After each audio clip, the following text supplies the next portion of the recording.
Welcome to Linear Algebra. Today we are going to explore a fascinating and highly practical topic called the composition of movements. If you have ever wondered how modern video games render complex, moving three-dimensional worlds so smoothly, or how architectural software manipulates shapes instantly, you are in the right place. We are going to build this concept from the ground up, step by step, so you will completely understand the math behind the magic. Before we dive into the equations, let us understand why this concept matters. Imagine giving someone driving directions. Go straight, turn left, walk forward. You are giving a sequence of movements. In computer graphics, a character swinging a sword involves sliding, spinning, and shrinking all at once. Calculating each tiny step individually for millions of points takes too much computer power and causes lag.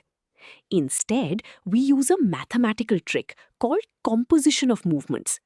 This process links multiple geometric transformations together into one single master instruction, saving massive amounts of time and making complex animations run smoothly. Now that we understand the goal, let us look at the clever trick that makes it possible. To combine movements using pure matrix multiplication, we use something called homogeneous coordinates. Normally, sliding an object, which we call translation, requires adding numbers together. But standard matrix multiplication only multiplies and adds internally. It cannot add a constant vector on its own. By adding an extra 1 at the end of our two-dimensional point, turning xy into xy1, we force the matrix multiplication to perform the addition for us. This brilliant trick allows us to treat every single movement as a pure multiplication.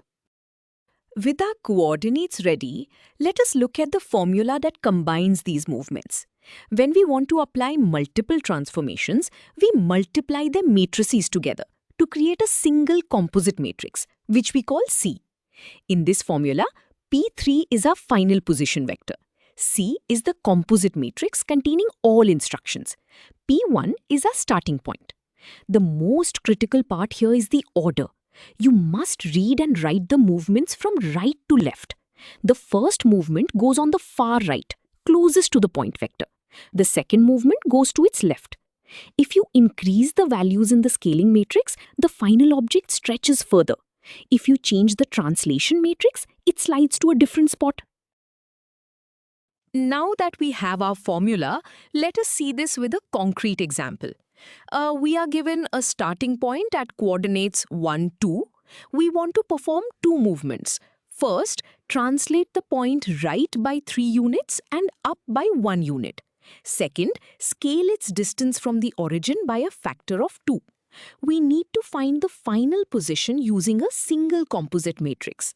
We start by writing down our starting point P1 as a column vector, adding the homogeneous 1 at the bottom. Then we write our translation matrix MT, where the 3 and 1 control the sliding. Finally, we write our scaling matrix MS, where the 2's will double the size. Continuing with our example, we need to build our composite matrix C. Because we are translating first and scaling second, we must place the translation matrix on the right and the scaling matrix on the left. We substitute our actual matrices into the equation. Now, we perform standard matrix multiplication, multiplying the rows of the scaling matrix by the columns of the translation matrix. We calculate each element carefully. This step is crucial because it merges the two separate instructions into one unified command, saving us from having to calculate the intermediate position of the point. Let us finish this calculation to find our final answer. We have successfully calculated our composite matrix C. Now, to find the final position of our point, which we call P3, we simply multiply our new composite matrix by our starting point, P1. We multiply the rows of the composite matrix by the single column of the starting vector. The result gives us 8 for the horizontal coordinate and 6 for the vertical coordinate. The 1 at the bottom confirms it is still a valid homogeneous point. Physically, this means our point has moved from 1, 2 and come to rest at 8, 6 after being simultaneously slid and stretched. Now that we have used this formula successfully, let us understand exactly where it comes from. This derivation establishes why we can multiply matrices together before touching the point. We start by defining the intermediate position, P2, as the first matrix M1 times the starting point P1. The final position, P3, is the second matrix M2 times P2. By substituting the first equation into the second, we see the entire journey. P3 equals M2 times the quantity M1 times P1. Here is the magic. Matrix multiplication is associative. This means we can shift the parentheses to group M2 and M1 together. This proves we can create a single composite matrix C that does all the work at once. This mathematical proof we just saw is perfectly illustrated in this diagram. Let us walk through what we are seeing here. We have a standard Cartesian coordinate system with x and y axes. Down near the origin, we have our starting point, represented by the blue square. The dashed arrows show the long path. First a translation to the red square and then a scaling up to the large green square. But look at the thick, solid black arrow. This represents our composite transformation matrix. It takes us directly from the blue square to the green square in one single highly efficient step. This diagram visually proves why composition is the ultimate shortcut in linear algebra. Having seen the visual shortcut, this brings us to an important question. Does the order of movements really matter?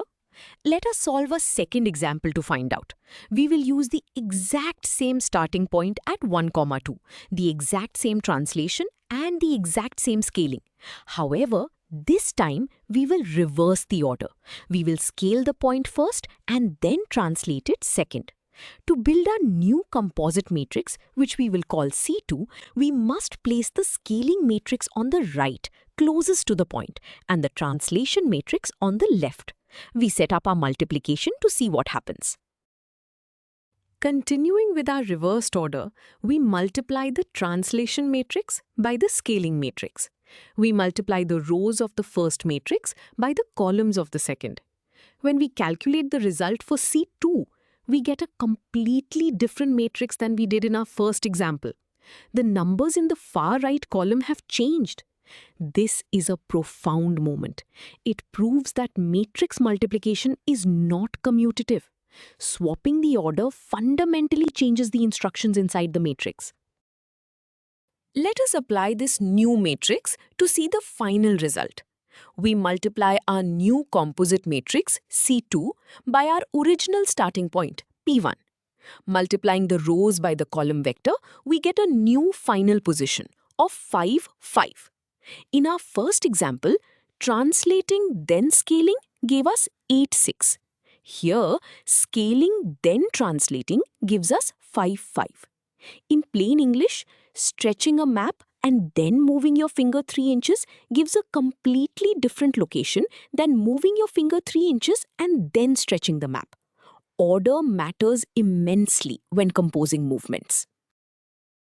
Now that we have proven that order matters, let us look at why this entire concept is so vital in the real world. In modern video games, animated movies, and architectural software, a single three-dimensional object might be made of millions of tiny triangles. That means millions of individual points. If a character runs across the screen, every single one of those points needs to be rotated, translated, and scaled 60 times every single second. If the computer calculates each movement separately for every point, the system will crash. By composing the movements into one single master matrix first, the computer only has to do one multiplication per point. This is the absolute foundation of all modern computer graphics. We have covered a lot of ground today, so let us review our key takeaways. First, composition of movements allows us to combine multiple geometric transformations into one single, highly efficient matrix operation. Second, we use homogeneous coordinates, adding an extra 1 to our vectors so that even sliding can be done through pure multiplication. Finally, and most importantly, the order of multiplication is crucial. You must read and write your matrices from right to left. And as we saw, swapping the order changes the final destination completely.